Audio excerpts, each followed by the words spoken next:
Halo semuanya, welcome to my channel. Kali ini kita akan bercerita dengan judul Tergoda Janda Kakakku. Sebelumnya jangan lupa untuk di-subscribe, like dan komen.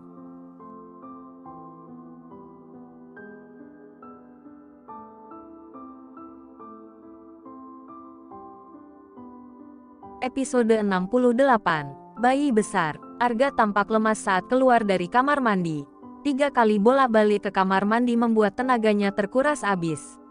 Gali sudah menelpon Dokter Fanny agar datang ke rumah. Sementara Dara membuat teh hangat untuk diberikan pada bayi besar yang saat ini berbaring di sofa ruang tengah. Arga terus saja memeluk perut sang istri yang duduk memangku kepalanya. Makanya, kalau dibilang nurut, udah dibilangin jangan iklan di kamar mandi ngeyel. Enak sayang, kamu juga merem melek, Emfah. Sahut Arga membuat Anjani menjadi sebal. Anjani membungkam mulut suaminya yang selalu berkata frontal jika mengenai urusan ranjang mereka. Dia melihat Dara datang membawa segelas teh hangat. Suruh bayi besarmu minum ini dulu, biar anget perutnya. Bisa mengurangi mual juga. Iya, Mah. Terima kasih. Anjani bersyukur bahwa di saat seperti ini dia ada di sekitar orang-orang yang benar-benar menyayangi mereka. Mas, minum tehnya dulu. Kalau udah enakan kita ke kamar. Arga langsung bangkit dengan senyum lebar ketika mendengar kata-kata istrinya. Dia langsung meminum separuh isi gelas itu. Anjani heran melihat ekspresi sang suami yang terlihat begitu bahagia. Udah mas minum nih, yuk, sayang. Ucap Arga. Kemana? Tanya Anjani. Lah, tadi kan bilang mau ke kamar. Kamu pengen lagi kan? Ujar Arga. Ya Allah, mas, masih sakit sempat-sempatnya mesum kamu. Benar-benar pengen dicubit kamu ya? Kata Anjani. Tapi tangannya urung mencubit ketika melihat Fanny datang menghampiri mereka. Dokter Fanny, maaf, pagi-pagi begini sudah bikin repot. Ucap Anjani. Ah, enggak, ini sekalian mau berangkat ke rumah sakit kok. Tadi Om Gali yang menelpon. Memang siapa yang sakit? Tanya Dokter Fanny. Tadi Mas Arga tiba-tiba muntah-muntah pas mau sarapan. Sampai 3 kali malah. Jawab Anjani. Ya, baunya nggak enak gitu. Yang bikin aku mual. Ucap Arga melanjutkan perkataan istrinya. Fanny memperhatikan pembicaraan sepasang suami istri itu. Sudut bibirnya kemudian terangkat. Tiba-tiba saja dia mempunyai prediksi. Dan semoga hal itu benar. Tetapi tetap saja dia memeriksa bayi besar yang terus saja tidak mau jauh dari istrinya. Malu-maluin, badan segede gaban, kelakuan kayak anak TK, rutuk Fanny yang sudah selesai memeriksa keadaan Arga. Dara dan Gali terlihat mendekat pada mereka, dan Dharma sudah berceloteh dengan tangan yang seakan ingin meraih mamanya. Awas, mas, minggir dulu, Dharma mau digendong tuh, ucap Anjani. Papa, pinjem mama sebentar ya. Papa lagi sakit. Ya, goda Arga kepada anaknya. Apanya yang sebentar? Dari semalam kamu kurung Anjani terus. Gerutu Dara sambil menyerahkan Dharma pada menantunya. Plak, kok mukul papa sih? Protes Arga. Semua tertawa melihat Dharma yang memukul kepala Arga yang masih bergelayut di lengan istrinya. Arga menciumi perut putranya hingga bayi itu tergelak. Mbak Anjani, boleh aku bicara sebentar? Fanny akhirnya membuka suara setelah tawa mereka mereda. Dia hanya ingin memastikan sesuatu. Ya, dok, kapan terakhir kali Mbak mendapat menstruasi? Tanya Fanny. Kurang tahu, dok, kayaknya sekitar 2 bulan yang lalu. Tapi memang periodku nggak teratur. Jawab Anjani. Fanny hanya mengangguk dan tersenyum. Anjani dan Dara langsung tanggap ke arah mana dokter cantik itu berbicara. Besok pagi coba dites dulu. Jika belum yakin, datang saja ke rumah sakit. Saya akan merekomendasikan dokter obgyn terbaik, kata dokter Fanny. Arga dengan tiba-tiba bangkit dan menatap tajam dokter cantik di depannya. Apa maksudnya ini? Elo bilang istri gue yang sakit. Iya, sakit gara-gara Elo. Jawab Fanny sebal. Arga selalu histeris jika ada yang berbicara tentang istrinya. Ya sudah, Om, Tante saya pamit dulu. Jangan lupa besok dites dulu, Mbak. Pamit Dokter Fanny. Makasih, Dok. Setelah berpamitan, Fanny segera beranjak keluar dari ruangan itu. Tapi langkahnya terhenti ketika sekali lagi ia mendengar teriakan Arga. "Tunggu, sembuhkan istri gue dulu. Satu langkah lagi. Elo keluar. Gue potong gaji sebulan penuh." Ancam Arga yang masih panik mendengar istrinya sakit. "Bodoh amat. Gue tinggal minta gaji sama Om Gali. 9 bulan lagi juga sembuh sendiri." Fanny tetap saja keluar dengan tenangnya. Menghadapi suami yang bucin akut seperti Arga sedikit membuatnya pusing. "Mas, kita ke atas. Istirahat dulu ya," ajak Anjani. "Tapi, jaga istri kamu baik-baik mulai saat ini. Jangan kamu bikin dia terlalu lelah," kata Dara yang kembali meminta cucunya. Perasaan Arga yang sakit. "Kenapa malah Arga yang suruh jagain dia sih, Mah?" protes Arga. "Kamu mau istri kamu dijagain orang lain?"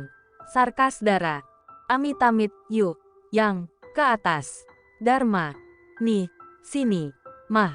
Papa kangen Dede. Dari kemarin nempel sama kakek nenek melulu," kata Arga. "Udah, mau jadi papa. Jangan ambekan. Jangan gelendotan terus sama Anjani. Ngaca, malu sama badan," cibir Dara. "Cek kakak, ini udah jadi papanya Dede.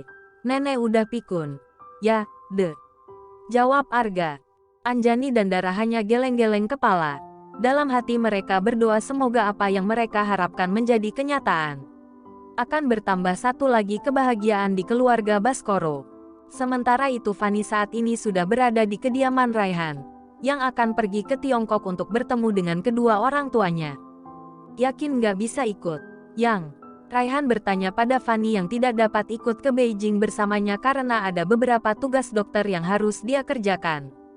Fanny masih membantu Raihan dalam menata pakaian yang akan dia bawa dalam sebuah koper. "Nggak usah bawa terlalu banyak, Yang. Bajuku di sana juga ada," ucap Raihan. Setelah menyelesaikan semua persiapan, Fanny menutup koper dan meletakkannya di samping lemari untuk memudahkan Raihan saat pergi besok. Dia duduk di tepi ranjang, sementara Raihan berbaring di sebelahnya. Fanny mengambil kotak kecil dari saku jas putih yang tadi dia letakkan di sofa. "Sayang, kamu ingat hari apa ini?" tanyanya. "Hari Jumat. Kalau nggak salah. Kan Minggu aku berangkat," jawab Raihan asal. Fanny naik dan duduk di perut datar kekasihnya. "Bukan itu. Tebak lagi ini hari apa?" "Turun dulu. Otakku tiba-tiba buntu kalau kamu duduk di situ." Bawaannya hilaf. Gerutu Raihan yang mulai terpancing dengan tingkah laku manis sang kekasih. Entah menahan sesuatu atau merasa malu. Tapi ia tetap tidak beranjak dari tempatnya. Dengan nakal, dia bahkan sedikit menggoyangkan area tersebut. "Nakal ya? Hari apa sih? Aku nggak ngerti." "Mau dijawab hari kemerdekaan sudah lewat. Memang ada apa dengan hari ini?" tanya Raihan penasaran. "Aku akan memberikan hadiah jika kamu bisa menebak hari ini," kata Fanny. "Nyerah, Yang, Yujhe. Nggak bisa mikir kalau kamu masih di situ," gerutu Raihan yang mulai terpancing oleh ulas sang kekasih, yang saat ini sedang menggambar pola abstrak di atas perutnya dengan jari-jari lentiknya. "Selamat ulang tahun, sayang. Selamat ulang tahun." Raihan semakin terkejut ketika Fanny mengambil tangan kanannya dan memasangkan cincin di jarinya. Cincin polos yang terbuat dari emas putih terlihat sangat elegan. Dia tidak bisa menyembunyikan senyumnya karena aksi romantis kekasihnya. "Ini sepasang. Cantik kan? Makasih, Yang. Aku mencintaimu." "Aku juga mencintaimu, sayang. Ini untukmu." Fanny memberikan lagi satu barang berupa gulungan selembar kertas yang diikat dengan pita merah. Raihan berpikir itu adalah hadiah lain dari kekasihnya. Ia terlihat bersemangat saat membukanya. Dahinya berkerut saat melihat angka-angka di atas kertas itu. "Nota pembayaran. Ganti uangku," kata Fanny. Akhirnya, Raihan tertawa terbahak-bahak. Ini adalah kali pertama dia diminta membayar hadiah untuk ulang tahunnya sendiri. "Kok ketawa sih? Serius ini sayang. Mahal banget soalnya," kata Fanny dengan wajah yang cemberut, membuatnya semakin manis. "Kamu lucu banget, Yang." "Iya deh. Aku gantikan," kata Raihan sambil duduk dengan Fanny yang masih ada di atas pangkuannya. Raihan tidak tahan untuk mencium bibir menggemaskan itu, dan Fanny menyambut ciuman itu dengan gairah yang sama. Dua bibir mereka bersatu. dan suara cecapan mereka mengisi suasana kamar yang tadinya sunyi. Dua tangan Raihan masuk ke dalam kemeja putih yang dikenakan kekasihnya, membelai punggung mulus Fanny, semakin naik hingga melepaskan penyangga yang menghalangi tangannya untuk merasakan kulit punggung yang hangat di tangannya. Fanny pun tak kalah gairah, mencium telinga dan leher kekasihnya, area yang selalu menjadi favoritnya. Raihan hanya bisa menggeram ketika sang kekasih membuat jejak kepemilikan di atas lehernya. "Yang, stop it," ucap Raihan. "Kamu yang memulai duluan, Tuan. Siapa suruh melepas tali bra segala?" goda Fanny. "Tapi aku hanya menyentuh punggungmu," protes Raihan. "Tapi aku ingin kau menyentuh lainnya," ucap Fanny. "Maksudmu, Isya? Nggak peka, menyebalkan," gerutu Fanny. Raihan merengkuh dan merebahkan tubuh Fanny saat dokter cantik itu ingin beranjak dari pangkuannya. Saat ini, Raihan yang ada di atas tubuh Sintal itu. Entah siapa yang memulainya, tapi mereka kembali sibuk mengeksplorasi bibir satu sama lain dan bertukar selaiva. Raihan meremas-gemas dua bukit yang masih tertutup blus dan penyangganya hingga satu erangan keluar dari bibir merah itu. "Wagah, sayang," Fanny mengerang manja, ceklek. Saat mereka ingin kembali berciuman, tiba-tiba pintu kamar terbuka dan 3 orang terlihat mematung. "Oh my god, apa yang sedang kamu lakukan, Nak?" Seorang pria parubaya menatap dengan tidak percaya ke arah mereka. Berbeda dengan itu, seorang pria muda tampak terkekeh melihat kejadian di dalam kamar itu. Wajahnya tidak kalah tampan dibandingkan dengan Raihan. "Good job, Brother, Yang.